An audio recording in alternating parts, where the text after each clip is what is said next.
C'est Tatanexua et aujourd'hui on va parler du dynamisme dans les chapitres. Eh bien oui, après la trilogie dialogue, description, action, va falloir un petit peu qu'on s'interroge comment on divise tout ça. Les chapitres.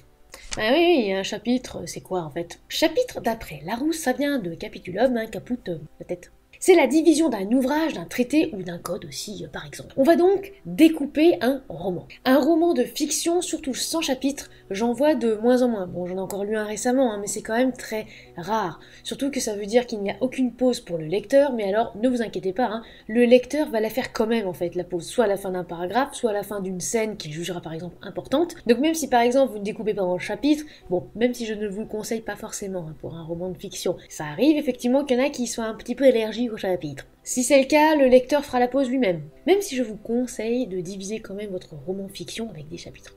Alors, la question maintenant de quand les découper? Avant, sur le plan, pendant l'écriture, après? Eh bien en fait, tout dépend de vos habitudes et de vos envies. Alors je découpe rarement les chapitres avant l'écriture, alors je rappelle que je suis team 3e bois, je suis ni de la team architecte, ni de la team jardinier, voilà, j'en avais déjà d'ailleurs parlé dans une précédente vidéo. Et effectivement, c'est un petit peu au feeling. Soit je vais faire un plan d'une scène ou d'un chapitre, ça peut à la limite arriver, soit c'est complètement un mode YOLO. Je ne réfléchis pas en fait comment je vais découper mes chapitres. Des fois ça peut arriver aussi pendant. Je me dis ah oui c'est vrai qu'après cette scène-là, va peut-être falloir un petit peu que le lecteur puisse poser, respirer, mettre en pause l'ouvrage. Donc là oui, je peux mettre on va dire un petit repère, histoire de me dire bon là la scène vient que ça s'arrête là, on verra après. Bon et après, pour certains ouvrages comme Alix, ça a été un petit peu compliqué puisque vu que j'avais mon personnage qui me parlait tout le temps H24 et que j'ai écrit mais d'une traite en fait toute son histoire, soit 3 semaines d'écriture complètement intensive, là j'avais même pas pensé au chapitre en fait avant, donc j'ai découpé évidemment après en fait au moment justement des méta. Après, le découpage pendant l'écriture, ça a été le cas pour tous les autres, à l'exception de Rattrape-moi. C'est au moment en fait du travail éditorial qu'on a décidé de raccourcir en fait un petit peu les chapitres. Court, long, structure. Je le répète haut et fort en gras souligné ou surligné en violet, tout ce que vous voulez en caractère 72, peu importe. Est-ce que là, c'est clair? Il va peut-être falloir un petit peu que ça rentre dans vos têtes. Ce qui compte, ce n'est pas la longueur, mais ce qu'on en fait. Et toute perversion est exclue dans cette phrase. Il faut que le chapitre soit intéressant. Terminez-le avec un cliffhanger ou une révélation de dingue, mais peu importe, il faut qu'on accroche, c'est quand même un petit peu le principal. Je mettrai d'ailleurs une exception pour ceux qui travaillent sur plan et qui se sentent rassurés quand ils ont 3 pages à 4. Alors ok, si vous vous sentez mieux à ce moment-là, oui, mais ne vous mettez pas la pression si, oh malheur, je n'ai que 2 pages à 4, ou attention, c'est en train de dépasser, j'en suis à 4 pages, qu'est-ce que je fais? Est-ce que cela veut dire que mes chapitres sont déséquilibrés? Et non, pas forcément en fait. Si vous avez écrit comme ça, que votre instinct l'a écrit comme ça, laissez-le. De toute manière, vous allez avoir après des relectures, des réécritures, ça va passer par vos bêtas. Ce ne sera jamais fixe en fait. Surtout, il ne faut pas vous brider. Donc découpez vos chapitres, oui, il faut qu'il y ait un intérêt, d'accord, mais ne vous mettez pas la pression à savoir il faut absolument qu'il y ait tant de mots par chapitre. Sauf, ça revient à mon petit point précédent, si ça vous rassure de vous dire il faut au moins que j'ai 2000 ou 3000 mots par chapitre, mais il faut pas vous mettre la pression, attention si vous êtes à 3100 ou à l'inverse à 2008. Soyez souple aussi avec vous-même. Il en est de même pour les intitulés. Alors soit vous en mettez si par exemple ça représente un intérêt. Oui parce que alors le chapitre qui s'appelle Léna contente, c'est un petit peu bof Ou alors à la limite la surprise de Léna. Et d'ailleurs je l'avais proposé à l'autrice plutôt que Léa contente, un peu moche quoi. Déjà ça amène quelque chose, ça amène la scène. Vous pouvez aussi rajouter le lieu, la date, voire l'heure. C'est le cas par exemple de la saga Tuata que j'ai déjà chroniqué, mais aussi de Mes Immortels, une saga fantastico-policier. Pour la numérotation, chiffres, lettres, même chiffres romains d'ailleurs, même sans chiffres, j'ai déjà eu 3 petites étoiles ou chapitre suivant. Alors oui, je l'ai vu une fois. Chapitre suivant, oui, c'était marqué chapitre suivant. C'était un auto-édité. Pourquoi pas? Moi, ça ne m'a pas dérangé. Après, évidemment, je ne vais pas forcément vous conseiller de mettre next à chaque fois. Mais ça peut être aussi original. Il y en a certains qui aiment bien être surpris comme ça. Pourquoi pas? Je suis assez, on va dire, bon public par rapport à ça. Essayez, on va dire, de mettre une touche d'originalité. Mais bon, après, faut pas non plus soit ne rien mettre, soit un coup je mets une étoile, un coup je mets 2 étoiles. Et puis alors, les chapitres matérialisés par des étoiles, il y en a 50. Non. Là, par exemple, c'est effectivement un petit peu abusé. Personne se reconnaîtra puisque je l'ai eu en bêta lecture. Vous pouvez également agrémenter votre début de chapitre avec une citation. Cela fut le cas pour l'ouvrage de Coralie Raphaël, Le Jardin secret de Marie, que j'ai effectivement aussi chroniqué. Et le dynamisme dans tout ça? Ouais, parce qu'alors c'est bien de dire ça, mais qu'est-ce qu'il en est du dynamisme? Alors, d'après un atelier d'écriture avec Bernard Weber, oui j'ai un petit peu glané ça sur un site, je vous mets le lien dans les sources évidemment, Je cite, « Chaque chapitre doit être une nouvelle, une situation qui démarre, un développement, une fin surprenante qui appelle au chapitre suivant. Posez-vous les bonnes questions. » Et effectivement, vous allez devoir vous interroger. Comment est-ce que vous allez écrire ce chapitre? Si vous écrivez même au feeling comme moi des fois j'écris mais complètement sans plan, il y a quand même une réflexion en fait qui vient derrière. Mes personnages me disent quand même ce qu'ils vont faire. Qu'est-ce qui va se passer, on va dire, dans ce chapitre? Est-ce que les persos vont avancer? Est-ce que c'est l'intrigue qui va avancer? Quel sera l'élément qui va tout déclencher? Ou au contraire, qui va un petit peu apaiser tout ça? Comment vont-ils s'en sortir? C'est l'intrigue qui va avancer, il y a un nouveau personnage qui débarque. On n'oublie pas aussi le suspense. Je suis d'accord avec Weber là-dessus, l'auteur a le devoir de surprendre. Déjà, je me cite, « C'est une première politesse par rapport au lecteur et ça permet de relancer, rechercher, une manière de surprendre, ajouter de l'émotion. » Eh, c'est pas moi qui le dis, c'est Bernie. Pour que le lecteur ait envie de passer au chapitre suivant, ce chapitre-ci doit l'émerveiller, on doit continuer à accrocher. Si les chapitres en fait sont tous lisses et qui se ressemblent, si par exemple on a toujours, alors, j'exagère, mais le héros qui arrive quelque part, il résout un truc et puis après hop on passe à autre chose, bon, au bout d'un moment, on va être un petit peu lassé, parce qu'en fait, ça va devenir prévisible après. On va se dire, bon, ok, dans le chapitre, ils vont aller dans ce village, très bien, bah, ils vont tomber sur quelqu'un, hop, ça va faire ça, youp. Soyez imaginatifs, ne vous bridez surtout pas là-dessus. Qu'est-ce qu'ils peuvent faire d'autre? Qu'est-ce qu'il y a d'autre? On va dire, si c'est un personnage avec une quête, comment la quête peut se résoudre? J'ai lu récemment les Chroniques d'un autre monde d'Elodie Morgan, que je vais bientôt chroniquer chez l'Alsacienne indépendante, la maison d'édition. Suto, qui est le personnage principal, au fur et à mesure de sa quête avec ses amis, parce qu'il n'est pas tout seul, il y a beaucoup de choses qui se passent, et ce n'est jamais la même chose dans chaque village, dans chaque contrée, dans chaque pays. Tout le temps, ça change, ce n'est pas du tout le même schéma, et des fois on est complètement surpris parce qu'on s'attend pas à ça. Vraiment pas. On poursuit avec le bon découpage.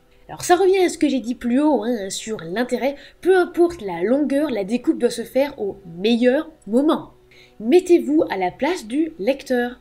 Dans votre chapitre, vous allez avoir une scène, ou alors des scènes, plusieurs même, certaines peut-être plus importantes que d'autres, avec votre héros, ou au contraire un élément d'intrigue, ou les deux, ou vos héros, puisqu'il peut y avoir aussi plusieurs héros, on oublie souvent, mais il n'y a peut-être pas forcément qu'un héros. Tenez en compte, un chapitre peut contenir plusieurs scènes. Et je vais reciter Bernie. Tant que les grandes articulations du récit sont préservées et que la coupure s'arrête à la fin d'une scène, le lecteur goûtera mieux votre chapitre.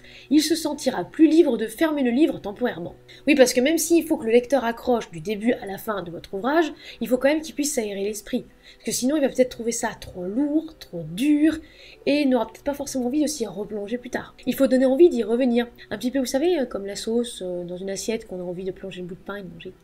Ça revient toujours un petit peu au miam, ce que je dis. Et je continue aussi avec ce qu'il dit un petit peu plus loin. Vous devez donner un rythme de lecture. Ce rythme n'est pas tout à fait le même que celui du plan de l'histoire. Pour ça, oui, ça marche effectivement pour ceux qui ont un petit peu un plan. Ils peuvent battre en même temps, mais vous pouvez très bien aussi les décaler pour créer des attentes. Un exemple pour un petit peu illustrer, ce fut le cas pour Alix. On est tout de suite dans le bain de l'action dès le début, et on pourrait croire qu'on va jamais pouvoir respirer, qu'on sera toujours dans l'action, qu'il y aura toujours une tuerie, qu'il y aura toujours quelque chose d'incroyable. Bam, cassez un petit peu le rythme. Donnez au lecteur un chapitre suivant, dans lequel tout est renversé. Ce qu'il a lu, mais ce n'est plus du tout ça. Alors après, il faut pas non plus le perdre, évidemment, il faut quand même qu'il y ait un fil conducteur avec tout ça, faut pas que ça vienne comme un cheveu sur la soupe, mais essayez de le surprendre. On s'attendait pas par exemple à ce qu'un nouvel allié débarque, peut-être parce qu'il était mort. Hop, on revient. Finalement, la personne n'est pas vraiment morte. Et du coup, les cartes sont remises sur la table. Essayez vraiment de réfléchir à ça. Comment vous allez pouvoir surprendre votre lecteur? Car si tout est lisse et si tout est pareil au fur et à mesure des chapitres, ça risque d'être un petit peu longuet. Il y a l'exemple aussi avec Rattrape-moi. Rattrape-moi, il y a énormément de rythme au début, il y a beaucoup d'action. On a l'impression aussi d'une course-poursuite sans fin. Au bout d'un moment, la course-poursuite, il peut que ça s'arrête. Pourquoi? Eh bien peut-être pour qu'on s'intéresse un petit peu plus aux deux personnages, à Mathieu et Morgane. Il faut effectivement qu'ils aient des scènes à deux, un petit peu en pause, à l'écart, on va dire, d'autres petites choses, pour qu'ils soient développés. Pensez-y aussi à cela. Les scènes d'action, et on revient justement à mes vidéos précédentes, c'est bien, mais il faut aussi penser au lecteur, à une petite pause. Et en plus, on savourera d'autant plus votre ouvrage. Comment on fait? Ouais, parce qu'avec tout ça, du coup, comment on fait? Alors, je vais un petit peu résumer. Faites votre tambouille. Soit vous structurez tout avant, au préalable, soit vous attendez d'avoir tout écrit, et à la fin du premier jet, vous allez reprendre et vous allez découper vos chapitres à ce moment-là, soit vous le faites pendant. Choisissez la méthode qui vous convient. Et n'oubliez pas aussi, je l'ai déjà dit dans des précédentes vidéos, n'oubliez pas aussi de lire à voix haute. Quel est le rythme que vous voulez donner à votre lecteur? Où est-ce que vous voulez l'amener?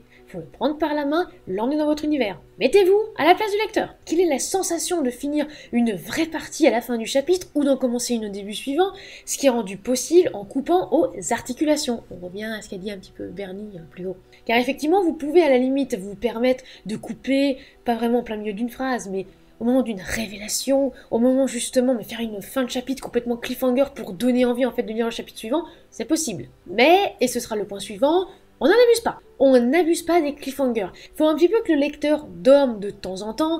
Il faut un petit peu en fait qu'il puisse respirer. Sinon il va avoir l'impression en fait d'être essoufflé tout le temps. On repère nos scènes comme dans un film. Découper des chapitres, ça peut aussi un petit peu faire penser aux scènes dans des films. Vous savez, on coupe justement au niveau du montage chaque scène. C'est exactement pareil pour un livre. Repérer les scènes qui sont importantes, repérer les scènes un peu plus secondaires, repérer celles qui vont faire avancer l'intrigue, celles au contraire qui vont peut-être la freiner, pour justement avoir un découpage intelligent et logique. On coupe donc à la fin d'une scène où ça peut arriver, mais je répète, on n'en abuse pas, après une révélation en mode « Oh, quoi ? C'est toi qui l'as tué ?» Et hop, chapitre suivant. Oui, pourquoi pas. Ça marche plutôt bien, ce genre de découpage, dans les romans policiers, où les indices sont disséminés au fur et à mesure des pages, et où, pam, il y a un chapitre qui est déterré à ce moment-là, qu'est-ce qui va se passer après ?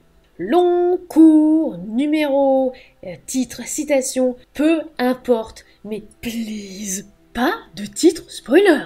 J'en ai déjà eu avec un auteur, et d'ailleurs je lui ai dit, ça m'a complètement gâché le plaisir. Alors les titres décalés ou humoristiques, oui, je suis totalement pour, puisqu'en plus ça peut amener un petit peu d'humour. Les citations, oui, mais alors les titres spoilers, non. S'il vous plaît, non.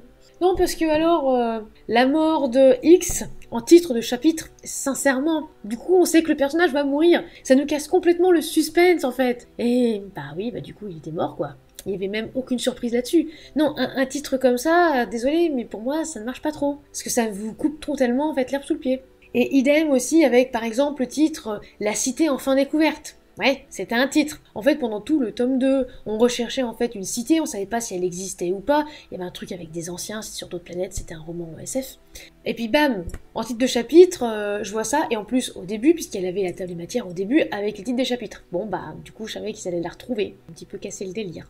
Donc, surtout, on réfléchit bien. Avec tout ça, normalement, vous allez pouvoir réussir à rendre vos chapitres dynamiques. N'oubliez pas aussi que les avis des autres lecteurs, déjà de vos bêta-lecteurs, va énormément vous aider. Comment justement ils vont assimiler ces chapitres, comment ils vont assimiler ces pages.